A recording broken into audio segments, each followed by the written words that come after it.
Pizza. Hey.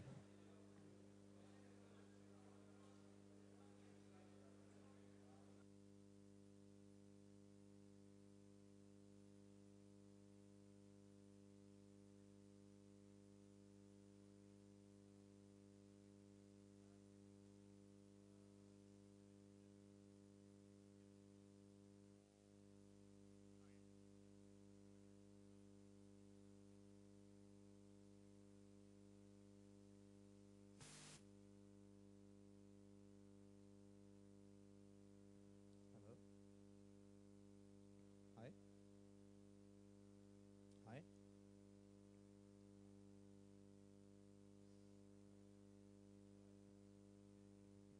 Pizza. Hey, hey, hey.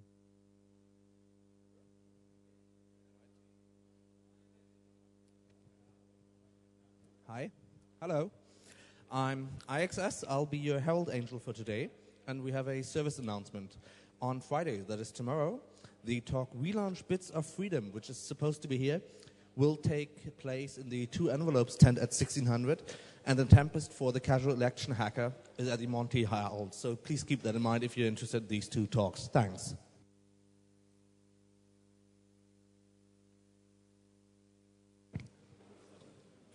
And now it will be a real pleasure for me to announce Leslie Devan from MIT. She's here to talk about a cyclotron to generate particle beams, if I'm not mistaken. Yep. Thanks. So please give me a hand of applause for Leslie.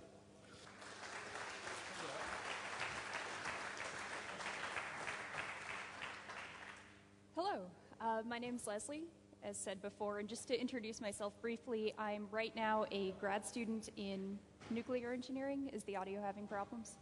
Oh yeah, that's a lot of audio. Louder! Louder?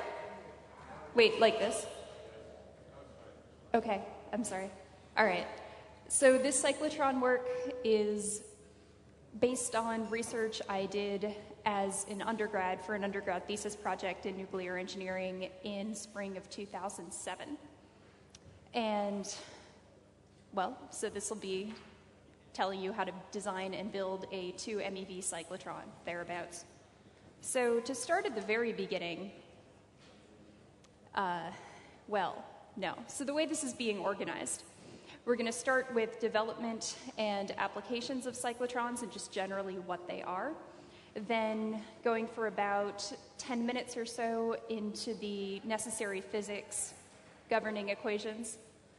And then we'll be spending the rest of the time on component design, so talking about the vacuum chamber, electrodes, the RF system, impedance matching, and particle generation and detecting the particles. So now, just starting very basically, talking about what a cyclotron is. So it accelerates charged particles. Those are things like electrons, protons, or heavier ions using an electric field. So it has 2 electrodes, accelerates the charged particles across that field. And they have to be charged particles because you're accelerating them using an electric field. So if they were neutral, that field wouldn't do anything to them. And furthermore, there's a magnetic field in place, completely separate from the electric field, that confines them to a spiral flight path. And this is important because the spiral flight path means that it's more efficient than a linear accelerator. So I guess I don't have a board, but so imagine you have a linear accelerator, some protons at this end, voltage applied here. The protons are accelerated across this gap just once. So you need a very, very high voltage gap or a long distance or both to get very highly accelerated particles. But in the cyclotron, like you saw on the previous slide, it's a spiral path, so it encounters the same accelerating electric field many times. So these typically generate energies on the order of 1 to 5 to maybe 10 mega electron volts, generally around 1 to 5. The entire system is inside a vacuum chamber. We're going to be talking more later about why the vacuum chambers are especially important. And just brief line of historical background, first developed in the 1930s. There's a picture on the right there of the first cyclotron developed by Livermore. just for particle physics experiments. Now they're used for medium intensity radiation sources and starting stages for larger accelerators. So something like this, the type of cyclotron that I'm talking about today, would be useful for a high school level, undergrad, college level physics lab type thing. Now, just an introduction to this before we start going into the physics equations. This is the vacuum chamber of the cyclotron that I built, and they're the numbered ports on the side coming off. There's the RF system, which has the impedance matching, port 1, then a vacuum pump to maintain the low pressure.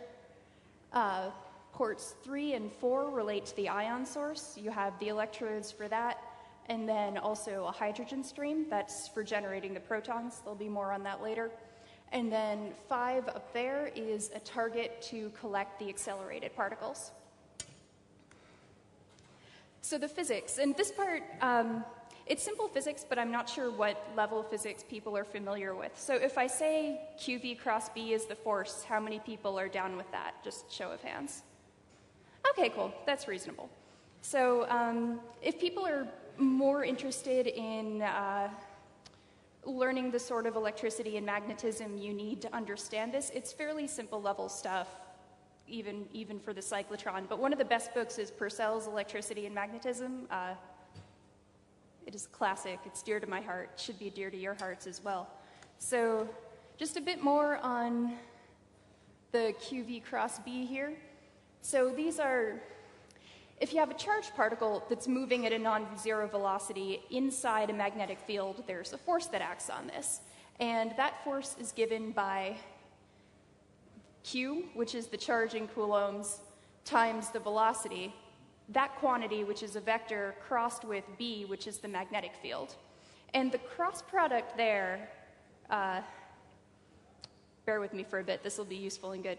So the cross product there, it's not just a simple multiplication, but it takes into account the vectors and the directionality. So basically, there's something called the right-hand rule, which is useful for evaluating cross products. It tells you what direction force the resultant acts in. So take your right hand. Sweet. Yes, interaction. Take your right hand.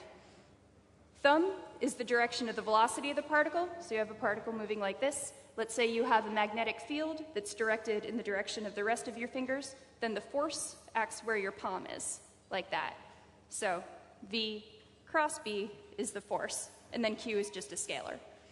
So, so this applies to our cyclotron because the cyclotron vacuum chamber, the sort of pie plate circle that I showed you before, has a powerful electromagnet that applies a fixed field in a direction across it. So you have your particle starting out with a small velocity in one direction, like that. Your magnetic field, the line's pointing down, for example, starts moving this way with a velocity. Force pushes it this way, so now your velocity vector goes like this. So you curves, keeps curving, force is pushing, and it starts moving in a circle. And there's a picture of that if you enjoy pictures. So basically, yeah, so you have a plane that's demarked by V and B, and no matter what, the force is perpendicular to the plane that those two vectors make. Right-hand rule shows you the direction in which you're being perpendicular. Now, talking more about the spiral flight path. So you have the force is QVB right there, and, well, just the scalar quantity of the force. And that's a centripetal acceleration. And just the formula for centripetal acceleration is mv squared over r. That's just a set thing for a thing that's being curved. So then you take the second two parts of that equation, rearrange them, you get the velocity is qbr over the mass. So now you have an equation for the velocity of the particle in terms of the charge, the magnetic field, whatever its given radius is, and the mass. And those are all known.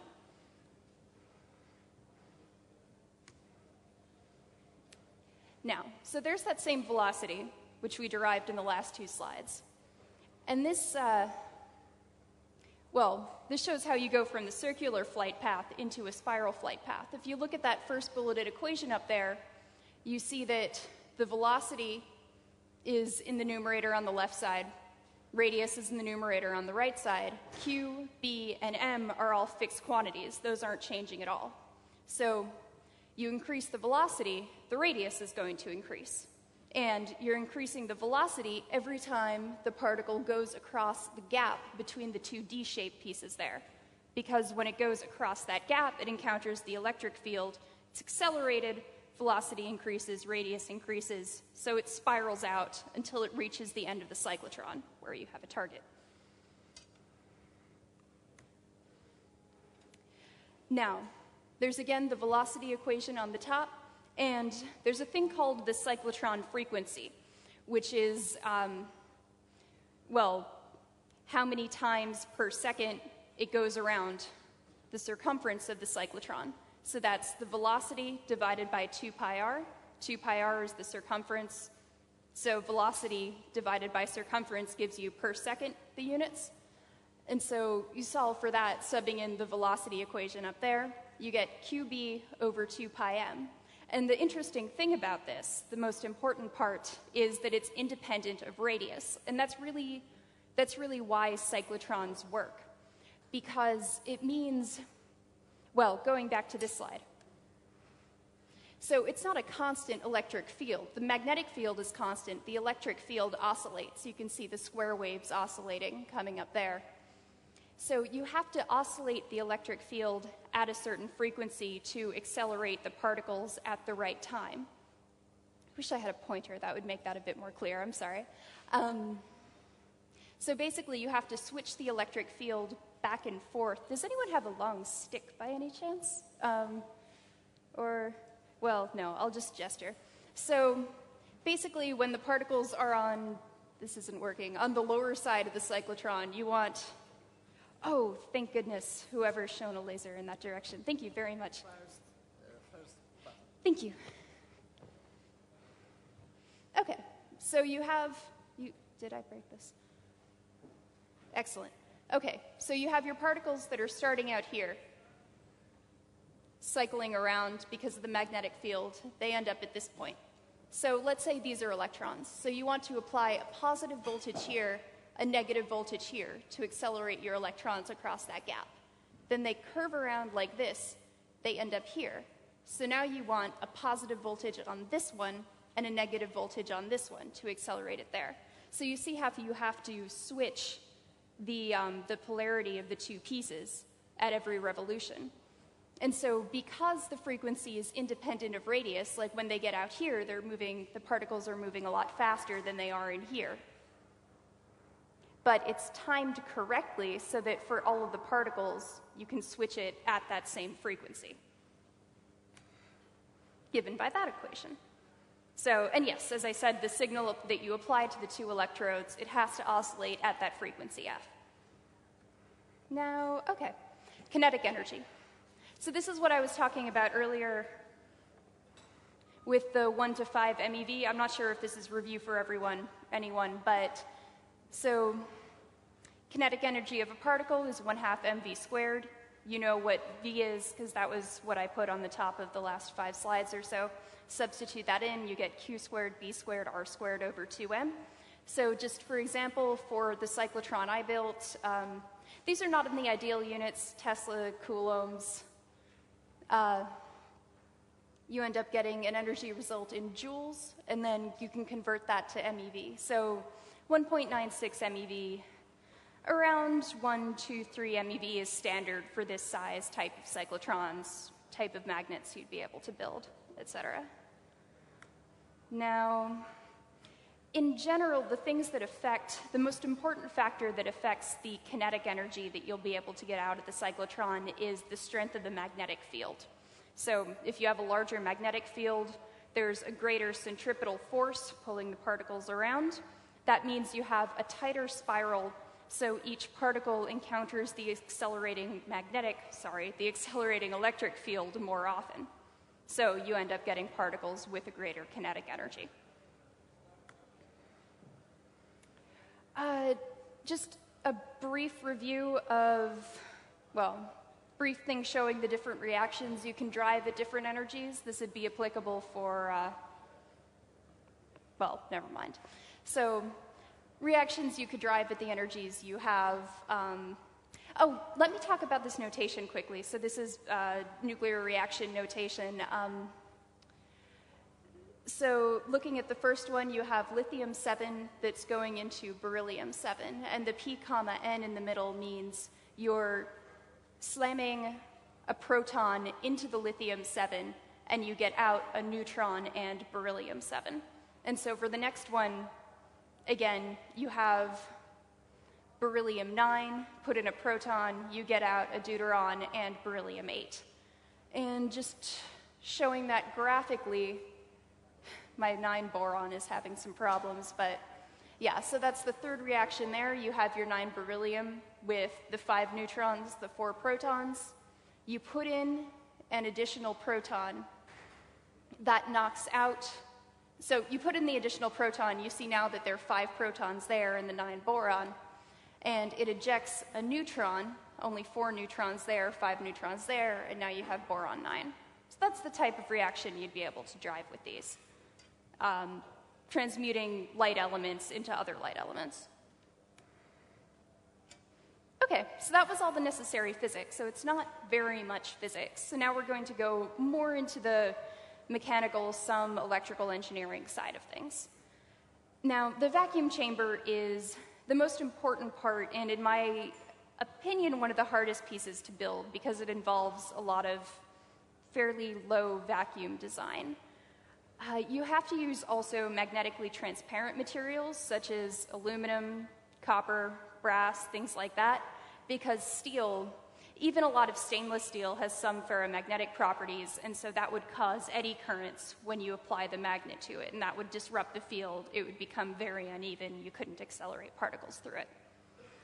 Also, the chamber has to withstand very large forces without significantly deflecting. And that's because you have the very low pressure on the inside, atmospheric pressure on the outside. If the walls aren't thick enough, it just collapses like a soda can.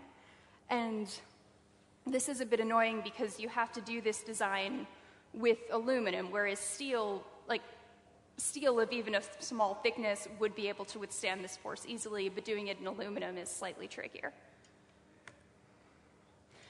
So for vacuum chamber design, there are 2 main things you have to think about, and those are flight distance and mean free path. So the flight distance is the length of the spiral under ideal conditions, and that, as we said before, depends on the magnetic field and the voltage applied across the electrodes. So the voltage applied across the electrodes and the distance between the electrodes gives you the electric field, which is accelerating them. Now, on flight distance, there's a MATLAB simulation that I'm going to post to the wiki, I guess, and then link to another website. I'll give you details on that at the last slide. By a MATLAB simulation for a magnetic field of 2.7 torr, 1,000 volts, applied to the electrodes, you get a flight distance of about 300 meters. This is in a cyclotron chamber, which is about 8 centimeters in radius. So you'll have something on the order of that. So now you know what flight distance is, and easy MATLAB or open office spreadsheet simulations will tell you what those are. You have to take into account the mean free path. Now, the mean free path is the length of the spiral under real conditions, and that depends almost exclusively on the vacuum pressure. And so that's because, as you can see on this slide, if you have a very, very low vacuum, almost a perfect vacuum, you only have a few air molecules inside your chamber. If you have a less than ideal vacuum, you, of course, have more air molecules. The problem is you have your electrons, your protons, your heavy ions that you're accelerating. If they encounter any one of these air molecules in your cyclotron chamber, they'll lose energy and go off course. And the combination of those two means that they won't hit your target if they hit a single air molecule. So you want to keep the vacuum as low as possible. Now, well, here it's just kind of cartoony illustration of what mean free path is. So here are free paths. Here, the distance it travels before it hits something, take the average of those, that's the mean free path. Now, there's a pretty straightforward equation for mean free path where, well, kT over p sigma, with T is temperature in Kelvin, K is Boltzmann's constant in terms of joules per Kelvin, P is the pressure in pascals, and sigma is the target's cross-sectional area in square meters. And that's basically, you have your atom. It kind of looks like this. What is the 2D projection of cross-section? Now, an interesting, I think I have time for my interesting aside. So I'm a nuclear engineer in general, and cross-sections are used fairly commonly in nuclear engineering. And the unit for cross-section in nuclear engineering is, well, it's one that makes a lot more sense than square meters. It's something called the barn, which is 10 to the minus 24 square centimeters. And the reason the unit was called that was, I think back in the 40s, scientists, well, US scientists, the Manhattan Project, were looking at the cross-section of uranium-235 and uranium-238. And the cross-section for uranium-238 was like, 10 orders of magnitude larger than they expected it to be after they did their experiments. And they were like, wow, that's as big as a barn. So that's why the unit is called that, 10 to the minus 24, because it's really, really big compared to other things that are smaller. Okay, so there's the mean free path equation again. So to minimize particle loss, you want your mean free path to be significantly greater than the flight distance. Like an order of magnitude, 2 orders of magnitude would be ideal if you can get it. Though it's tricky to get it because it's expensive to get vacuum pumps that are good enough. So you want your vacuum pressure then to be around 1 or 0.1 pascals, which in atmosphere is 10 to the minus 5, 10 to the minus 6. So that's pretty low. You definitely can't build a vacuum pump like this. But one of the wonderful things is that these show up on eBay fairly regularly. Like I just checked a few nights ago, and there are 3 that are suitable for this that cost under $150, $200 US. So these can be bought. And they have to be bought, really. But that's the sort of thing you need to get the vacuum pressure low enough so your particles don't strike into air molecules. Now, a bit more on the mechanical side of things. So as I said before, you have to use magnetically transparent materials, aluminum, copper, brass, things like that. It's useful to run some simulations to determine what the deflection is, because it's basically a circular plate that's fixed at the edges with a large pressure gradient distributed across the surface. So if you have access to SolidWorks or finite element software like ANSYS Adena, it's useful to run a sim like that. That'll also tell you how many bolt holes you need. I did a bolt pattern of, I guess, 16 for that radius. Just make sure you don't have any large stress concentrations in the material. It works well to do an aluminum body and then brass bolt holes through it. Just from experience, aluminum screws don't work or exist at these pressures. Now, safety factor is another thing to consider rather. I feel like such a mechanical engineer talking about this here. But yeah, safety factor. It's defined as the maximum stress that the material can withstand divided by the maximum stress that the material will likely encounter during its service lifetime. And in general, safety factors for things are like 2 or 3. I was kind of a pansy, so my cyclotron had a safety factor of 4, but it's really your choice. You want the safety factor in place because, for example, what if you run your vacuum at a lot higher than it's supposed to? This will buy you some leeway so that your chamber doesn't crumple. Now, 2 types of aluminum that are good to be aware of. I'm not sure how much people know about these types of aluminum, but 6061 is the cheapest type of aluminum. It's standard. It's very easy to machine. I use this for the body of the cyclotron because that can have thicker walls, so it's not under as significant stress. Top and bottom lids. It's better to use aircraft grade aluminum, 7075. That's really, really annoying to machine, but you can make it smaller, so you'll be able to fit the cyclotron inside a tighter gap, which is useful depending on the type of magnet you're able to buy or make. Now, just talking about those two parameters, Young's modulus and yield strength. Young's modulus is effectively the springiness of the material. It's like a spring constant. And the yield strength is the stress at which the material first starts to deform plastically. So it deforms and it doesn't spring back into its original shape. So those are useful when you're considering safety factor.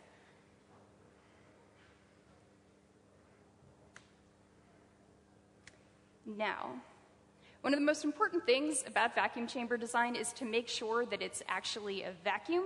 And for that, you need to put in O-rings at the top and the bottom. So the vacuum chamber, it has three pieces. I guess I didn't say this explicitly before. You have the ring-shaped piece here, and then a bottom lid, and then a top lid that's not shown in this picture.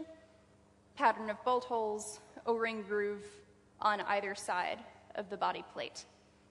And also Teflon tape here to seal the port feed-throughs to the body. These aren't welded, though it's possible if you have access to a TIG welder, you could weld those pieces on. Now, in a bit more detail about the port feed-throughs, so you want to use tapped holes, ideally with an NPT threading. That's just one threading specification that's especially good for low-pressure applications. And just wrap Teflon tape about it. On the website, I go into more detail about this. And then that holds up to 10 to the minus 3 torr, very low.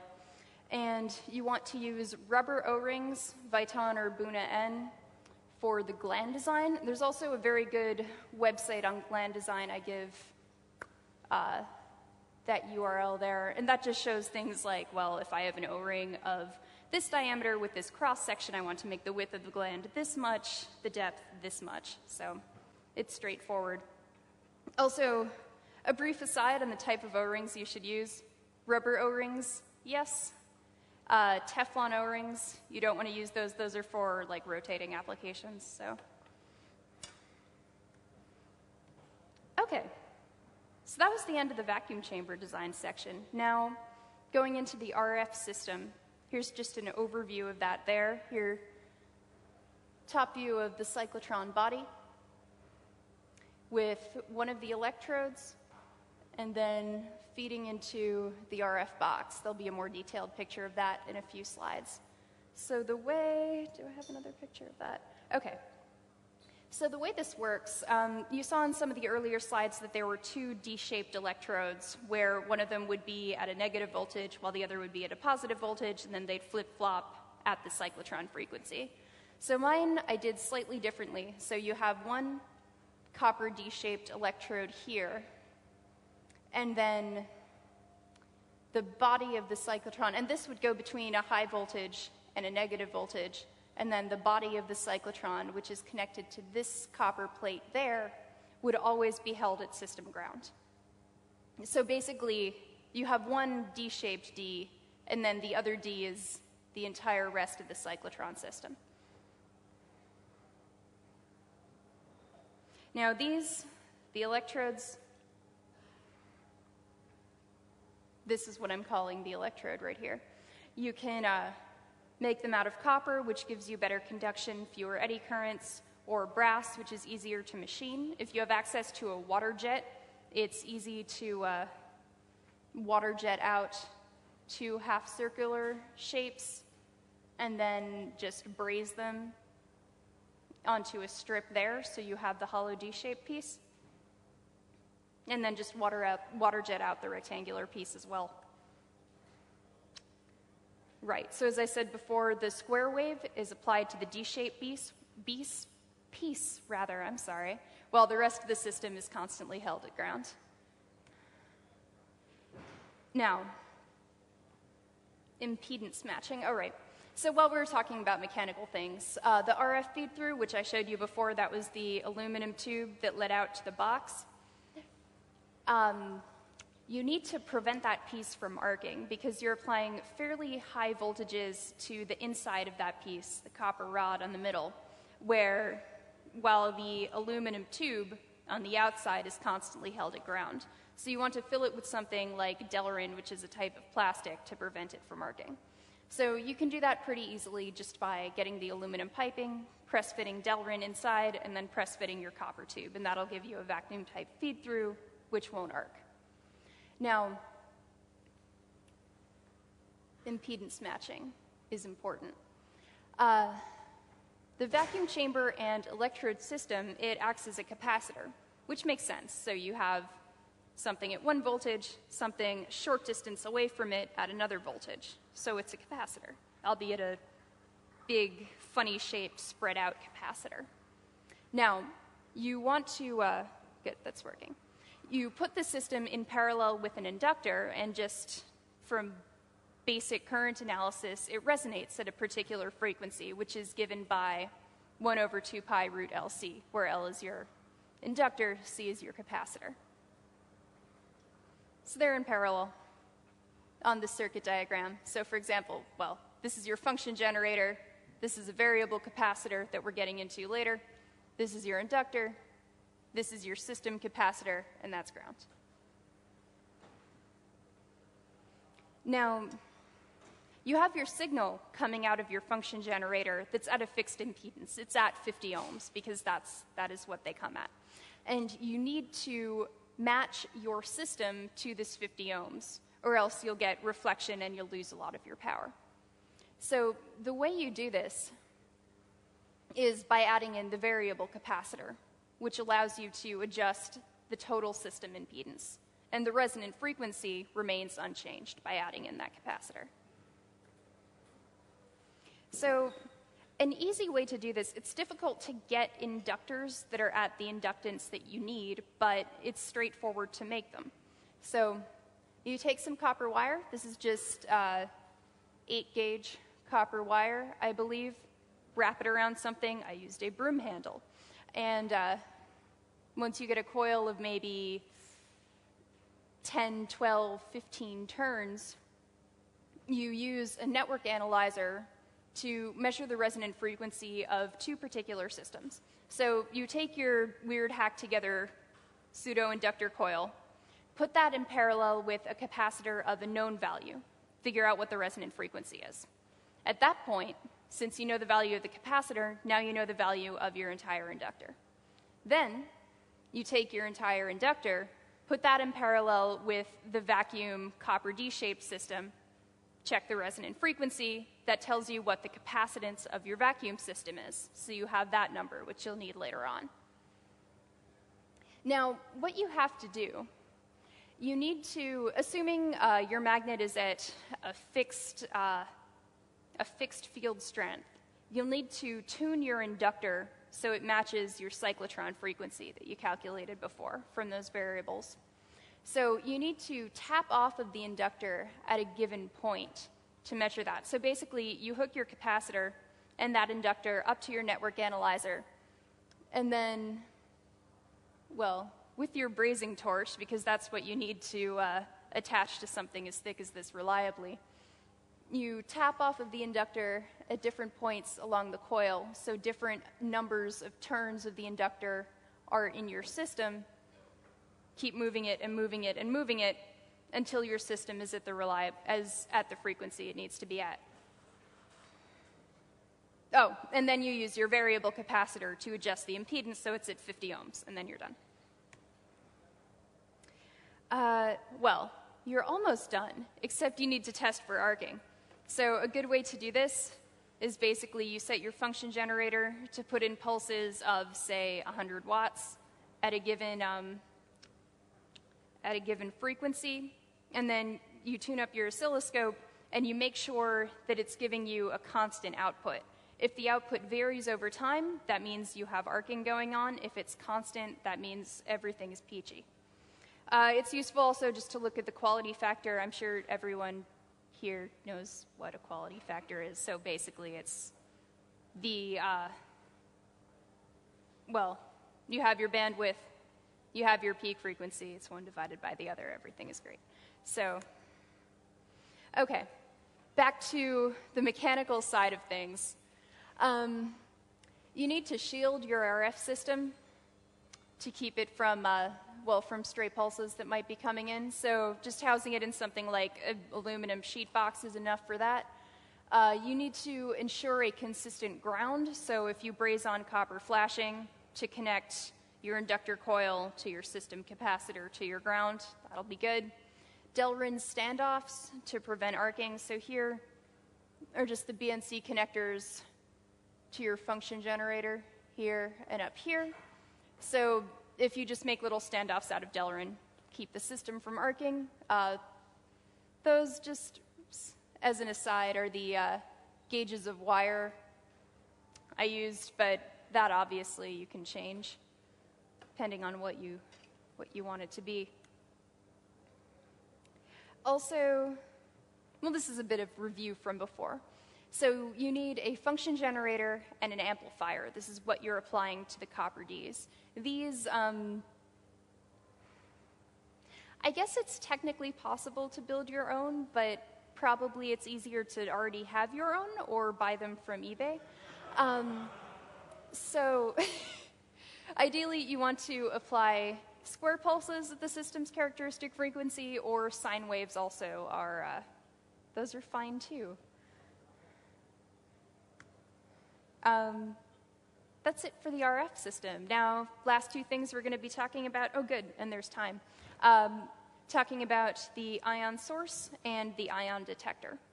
So for my system, I was accelerating protons. I think in a few slides I'll be talking about problems associated with accelerating electrons. So for a proton ion source, you're using electrons to ionize a stream of hydrogen gas. And ionized hydrogen gas is protons. That's where they come from. You generate the electrons using something called thermionic emission. Now, good, a slide about that. So what thermionic emission is, you have a conductor that's at a high temperature, something like 1,000 to 3,000 Kelvin. Hot conductor.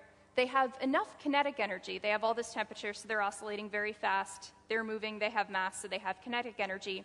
Enough of that to escape from the bonds that are holding them to the surface of the conductor. So these electrons overcome the electrostatic binding energy, they jump up. Now, if you have a source that is more positively biased than that conductor, the electrons then are accelerated towards that positive thing, because that is what electrons do. So in this system, an easy way to do this is you use a neodymium filament. A neodymium filament gets very, very hot if you apply a fairly small voltage about it. Okay. That is negatively biased. So you apply your 10 volts, 15 volts to that. The electrons have enough kinetic energy, start jumping up, and they start going to, because it's negatively biased, ground is positive for them, so they start jumping up towards your system ground. So you have a constant stream of electrons flowing from the hot filament to the system ground. And just to go back to this slide, this is the coiled up neodymium filament there. And then the electrodes for that, and the hydrogen stream.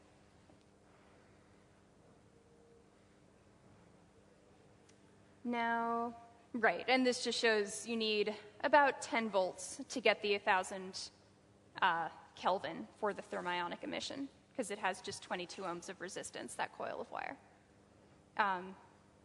Right. Now, the second thing you need is the hydrogen source. Now, this, you can just get regular tank of hydrogen fairly easily, but the tricky thing is you need a needle valve. You can buy these used, they're kind of expensive to get them new to the tank outlet. And needle valves are important because they're very good at maintaining a very constant, very small flow of a gas that's coming out. And these, good, I have a slide just for those because they're important. So, constant calibrated, low flow rate over very long periods of time. Very long periods of time meaning a day or something. Now, they have a small opening there with a long tapered seat. You have a needle-shaped plunger, which is on the edge of a fine threaded screw that fits in that seat. So you turn your valve here, that goes out just a bit, and then you're able to get a small stream coming out, in the direction of out of the screen.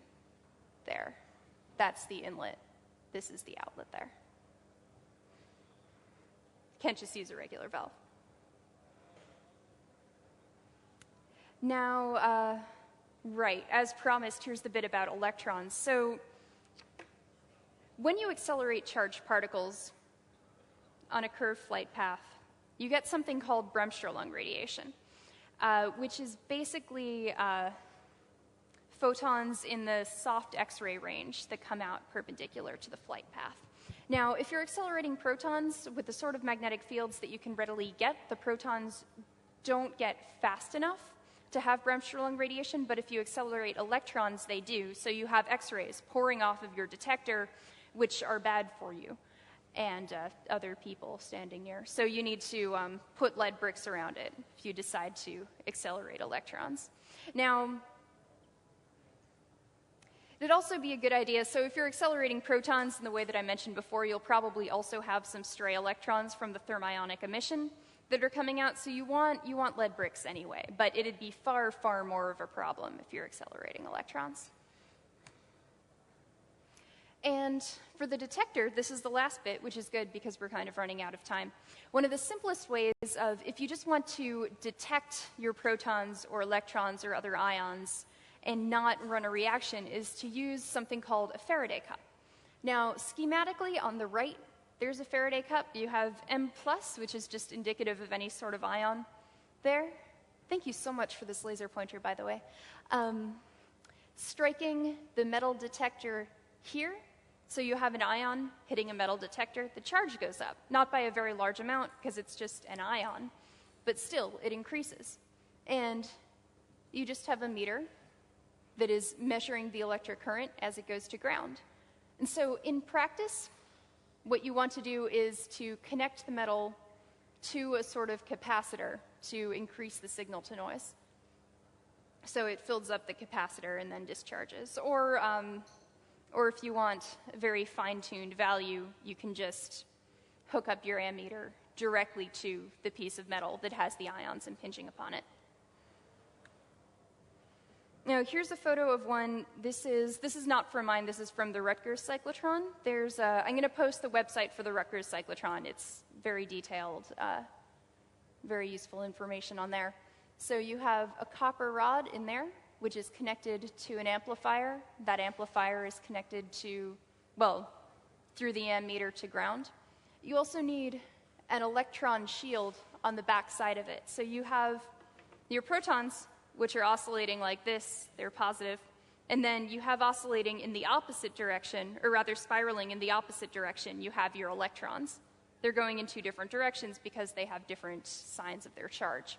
So you need a shield on the back of your Faraday cup, because otherwise your electrons impinging on it would mess up your count. They would nullify a large number of your protons. Now, the nice thing about these Faraday cups is that it's fairly easy to incorporate a linear actuator so that you can slide it in and out to check your count at different points along the flight path. So if you want it all the way at the edge of your vacuum chamber, you get a fairly large count. If you want it all the way in, you get the higher energy, or you can move it in, and that's useful for troubleshooting. And just to review what we were talking about the last few systems, port to the RF, a port number 2, which would connect to a vacuum pump for maintaining the lower pressure. Ports 3 and 4 are for your ion source. Port 5 is the Faraday cup, which you can't quite make out here. Now, those sum up basically vacuum chamber, ports that connect to the vacuum chamber. The last important piece that we haven't really talked about yet is the